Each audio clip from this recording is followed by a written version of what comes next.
Assalamualaikum warahmatullahi wabarakatuh. Saya Shiana Tertia, NIM 101118196. Saya mahasiswi dari program studi S1 Farmasi, Fakultas Farmasi dari Institut Ilmu Kesehatan Baktiwiyata Kediri. Pada kesempatan ini, saya ingin menjelaskan sedikit tentang pembuatan salep mata steril. Assalamualaikum warahmatullahi wabarakatuh. Saya Shiana Tertia, NIM 10.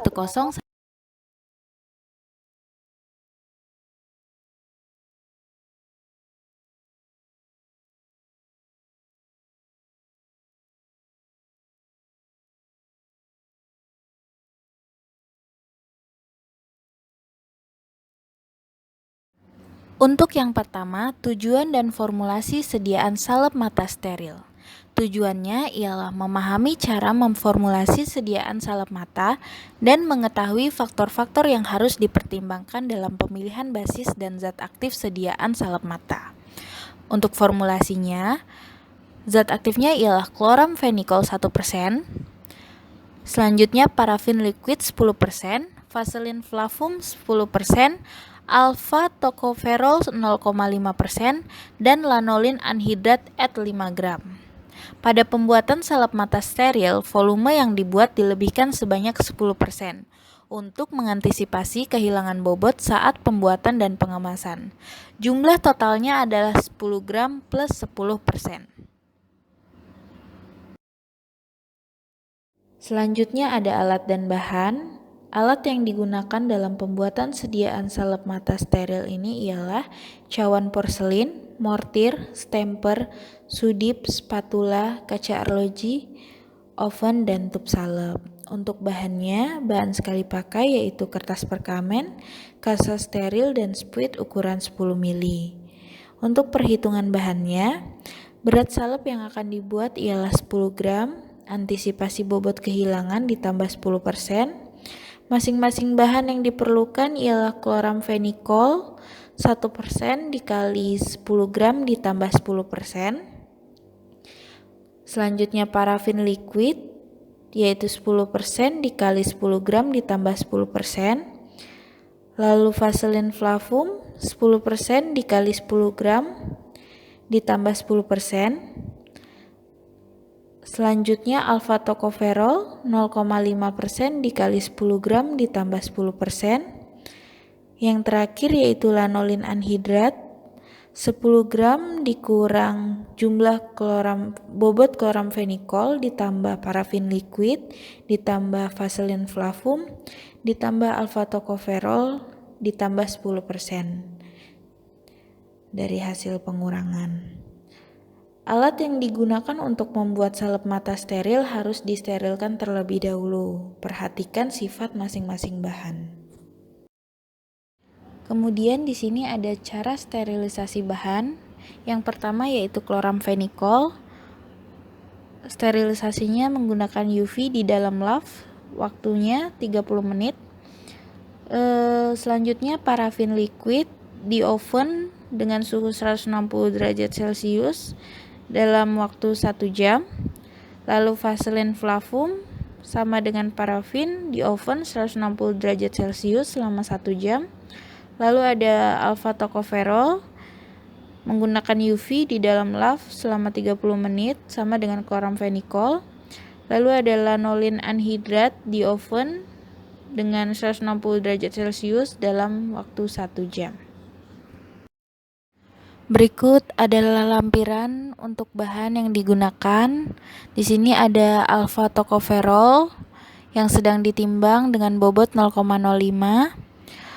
Selanjutnya ada vaselin flavum dengan bobot 1,17. Selanjutnya ada lanolin dengan bobot 8,39. Selanjutnya cara kerja. Cara kerja dalam pembuatan sediaan salep mata steril chloramphenicol 1% ini, yang pertama ialah menyiapkan alat dan bahan yang diperlukan, kemudian mensterilkan alat dan bahan, lalu menimbang parafin liquidum, vaselin flavum, lanolin anhidrat sesuai dengan hasil perhitungan, kemudian diletakkan pada cawan porselin yang telah dilapisi kasa steril. Lalu mensterilkan dengan oven pada suhu 160 derajat Celcius selama 1 jam, kemudian ditunggu hingga dingin. Lalu menimbang kloramfenikol sebanyak hasil perhitungan dan alfa tokoferol sesuai dengan hasil perhitungan juga. Lalu alfa tokoferol dan kloramfenikol disterilkan dengan UV di dalam lav yang kemudian nantinya dimasukkan dalam mortir dan dicampur dengan bahan lainnya hingga homogen. Kemudian menserkai basis salep yang telah disterilkan ke dalam mortir yang berisi kloramfenikol dan alfa tokoferol. Pembuatan dilakukan di dalam lav. Lalu memasukkan salep sebanyak 10 gram ke dalam tub dengan menggunakan spuit. Lalu memberi label pada tub salep. Selanjutnya di sini ada lampiran untuk cara kerjanya. Yang pertama di sini ada memasukkan kloramfenikol dan alfa tokoferol ke dalam mortir. Bisa dilihat di gambar yang pertama. Kedua, menserkai basis salep yang telah disterilkan dengan oven, yaitu gambar kedua. Selanjutnya pada gambar ketiga yaitu menghomogenkan campuran semua bahan aktif dan basis salep dengan menggunakan pastel. Pada gambar keempat yaitu memasukkan campuran salep yang telah homogen ke dalam spuit ukuran 10 ml. Pada lampiran selanjutnya yaitu gambar kelima memasukkan campuran salep ke dalam tub salep yang telah disterilkan dengan menggunakan spuit. Prinsip kerja metode sterilisasi dengan oven. Oven merupakan alat sterilisasi dengan menggunakan uap panas kering. Protein mikroba akan mengalami dehidrasi hingga terjadi kekeringan. Selanjutnya, teroksidasi oleh oksigen di udara sehingga menyebabkan matinya mikroba. Spesifikasi alat merupakan alat untuk mensterilkan alat dan bahan. Tidak semua bahan dapat disterilisasi dengan oven seperti serum, vitamin, antibiotik, dan enzim. Tidak menimbulkan embun atau kondensasi pada alat yang disterilisasi karena menggunakan uap panas kering. Dapat digunakan sebagai inkubator. Hal-hal yang harus diperhatikan saat pembuatan sediaan salep mata steril. Yang pertama, perhatikan sifat bahan. Hal ini dikaitkan pada proses sterilisasi pada bahan yang akan digunakan. Yang kedua, perhatikan sterilitas dari peralatan yang digunakan. Selanjutnya, perhatikan sterilitas dari tub yang akan digunakan. Lalu, perhatikan sterilitas dari kasa steril yang digunakan. Perhatikan sterilitas lav dan ruang tempat lav. Yang terakhir, perhatikan homogenisasi campuran. Faktor-faktor yang harus dipenuhi untuk pembuatan sediaan salep mata steril. Yang pertama, salep mata dibuat dari bahan yang disterilkan di bawah kondisi yang benar-benar aseptik dan memenuhi persyaratan dari tes sterilisasi resmi. Yang kedua, sterilisasi terminal dari salep akhir dalam tub disempurnakan dengan menggunakan dosis yang sesuai dengan radiasi gamma. Yang ketiga, salep mata harus mengandung bahan yang sesuai atau campuran bahan untuk mencegah pertumbuhan atau menghancurkan mikroorganisme yang berbahaya ketika wadah terbuka selama penggunaan. Bahan antimikroba yang biasa digunakan adalah klorbutanol, paraben, atau merkuri organik. Yang keempat, salep akhir harus bebas dari partikel besar. Yang terakhir, kelima, basis yang digunakan tidak mengiritasi mata, membiarkan difusi obat melalui pencucian sekresi mata, dan mempertahankan aktivitas obat pada jangka waktu tertentu pada kondisi penyimpanan yang sesuai.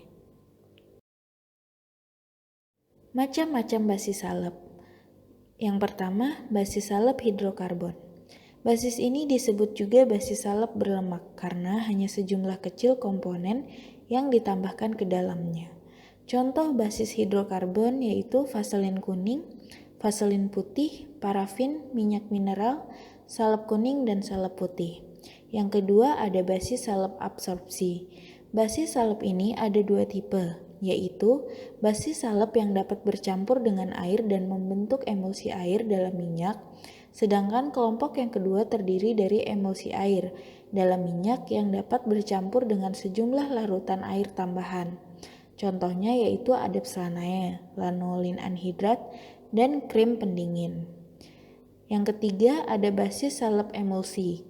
Basis salep emulsi mudah dibersihkan dengan air karena basis salep ini merupakan emulsi minyak dalam air sehingga mudah dibersihkan dengan air. Karena mudah dibersihkan dengan air, maka lebih sering digunakan untuk kosmetik. Contoh basis ini yaitu nalauryl sulfat. Yang keempat ada basis salep larut dalam air. Basis ini disebut juga dasar salep tak berlemak.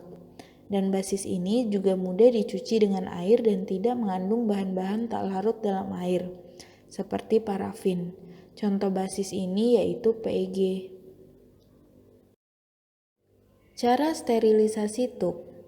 Tub dan tutupnya jika terbuat dari logam dicuci dengan aquades yang dilewatkan saringan G3. Kemudian diletakkan terbaring dalam kaleng bersih bermulut lebar dan tidak tertutup rapat. Disterilkan dalam oven suhu 170 derajat Celcius selama 30 menit. Apabila bahan plastik, disterilkan dengan cara merendamnya dalam alkohol 70% selama 30 menit. Kemudian dikeringkan dalam oven. Hati-hati jangan sampai meleleh. Selanjutnya ada hasil pengamatan. Di sini ada evaluasi mutu fisik salep chloramphenicol. Ada bentuk, warna, bau, dan homogenitas. Untuk bentuknya semi-solid, warnanya kuning, dan baunya khas basis salep, dan homogenitasnya homogen. Waktu sterilisasi panas kering dengan oven suhu 160 derajat Celcius selama 1 jam. Untuk parameter waktunya ada waktu pemanasan, waktu kesetimbangan, waktu pembinasaan, waktu tambahan, jaminan sterilisasi, dan waktu pendinginan. Untuk waktu pemanasannya di sini 33 dan di dalam percobaannya 34 menit. Waktu kesetimbangannya 0, tapi waktu dalam percobaannya 12 menit. Waktu pembinasaannya ada 30 menit, dalam percobaan 60 menit. Waktu tambahan jaminan sterilisasi 0 menit dan dalam percobaan 0 menit. Waktu pendinginan 15 menit dan dalam percobaan 15 menit. Total waktu yang dibutuhkan 78 menit, tapi di dalam percobaan 121 menit. Sekian penjelasan dari video ini. Apabila ada kurang atau kesalahan, mohon maaf. Terima kasih. Wassalamualaikum warahmatullahi wabarakatuh.